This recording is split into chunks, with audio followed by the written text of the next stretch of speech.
Hey everybody, welcome back to my channel. My name is Stephanie Bree. This is Buddy. Can you say hi, Buddy? Yes, he's a good boy.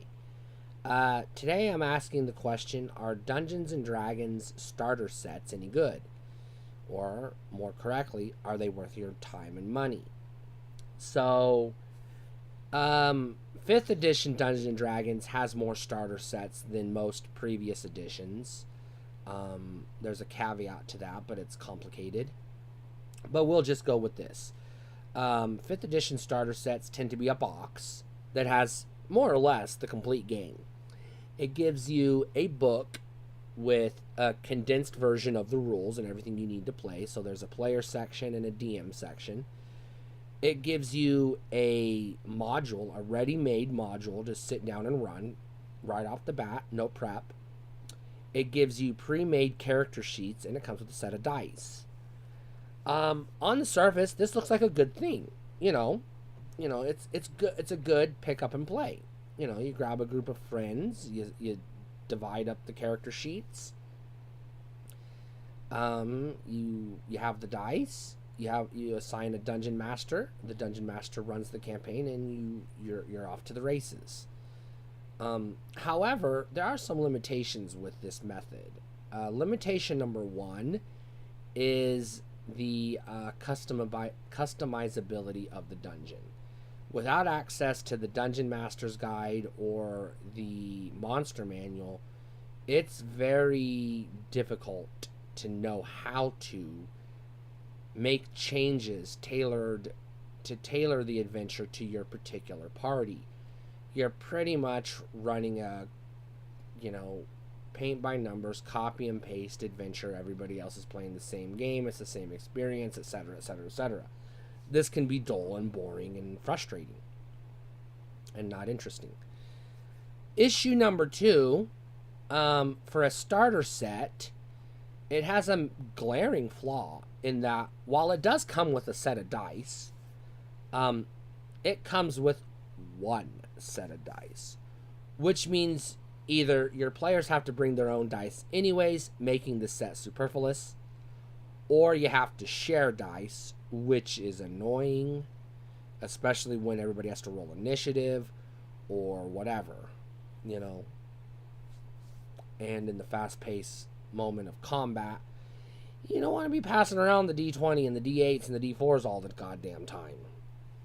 It can also make character creation cumbersome. Now you're going to raise a pinky and say, character creation, wait a minute, it comes with pre-gen characters. Well, yeah, but what if you don't like the pre-gen characters and you want to make your own? That's a part of Dungeons & Dragons experience that gamers should be able to experience. And then there's the issue of the pre-made adventure itself. The pre-made adventures are for a first level party of between 5 to 7 first level characters. So they give you 5 to 7 pre-made first level characters that are well balanced for the adventure.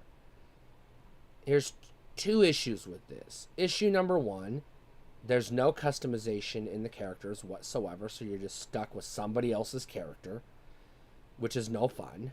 You can't play the character you want to play. You're stuck playing the character that was made for this adventure. And issue number two, which is more common, finding a group of 8 players who have never played the game before, who all want to sit down and learn at the same time, is a chore. Because you got to have the 5 to 7 players to have everybody a character sheet, and somebody to play the role of the Dungeon Master. Now, I know what you're thinking.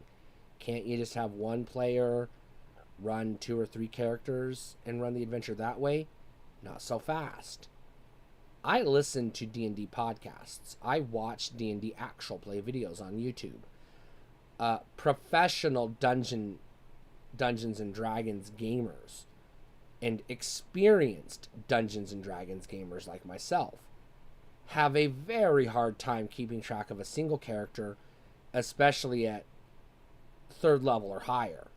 You sometimes forget you had this ability or that spell or this magic item or what have you.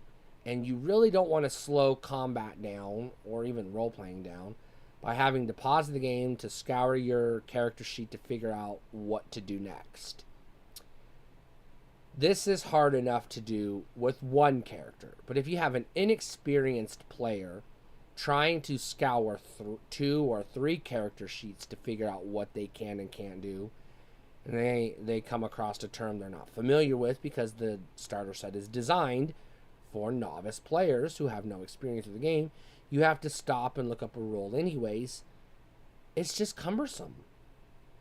So in my experience and in my opinion, these starter sets are actually a bigger hindrance to new players than they are a benefit, because you learn the mechanics of the game better, the ins and outs of your specific character, your character's race and class and feats and abilities, etc., when you roll a character from scratch. And the reason why I say this is because when you're doing it from scratch, you have to look up, oh, I want to be a dwarf. Okay, you have to go to the chapter in the player's handbook and look up dwarf traits, and either read or skim the chapter to have an idea of what a dwarf can do and what's the dwarf's natural abilities, like dark vision and things like that.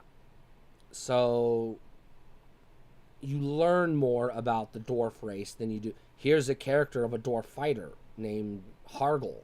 Okay, what are Hargle's abilities? Well, they're on the character sheet. Yeah, but it doesn't tell me anything. I don't know what any of this means. Well, tough luck. Play the game anyways. SOL.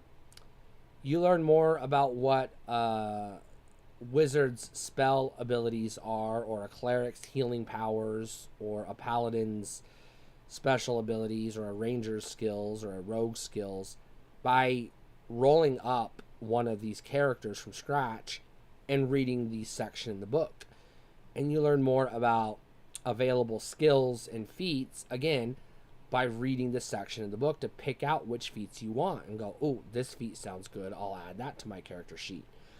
Versus having a pre-gen character that already has a feat assigned and you have no idea what that feat is. It's just a description. It's a one-sentence description. And you have to figure out what the fuck it means, which can cause conflicts at a table with an inexperienced player set and an inexperienced dungeon master who might not be familiar with the mechanics. And then you're going to run into issues where somebody says, I want to do this, my feat says I can, and another player says that's not what that feat is, and then you have to get a ruling from the DM, and then you're just sitting there getting people pissed off at each other. So no, I do not think pre-packaged starter modules are worth your time or your money. I think you're better off if you're on a budget. I think you're better off downloading the SRD or the beginner's PDF you can get from D&D Beyond, and just buy a pre-made module, an adventure, a full-fleshed adventure, and create your own characters from scratch and then learn the game that way.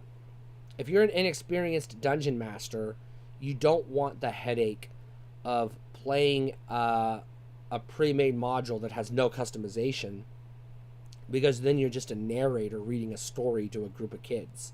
That's not Dungeons and Dragons.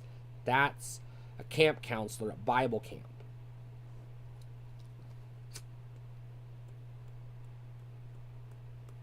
That's no fun.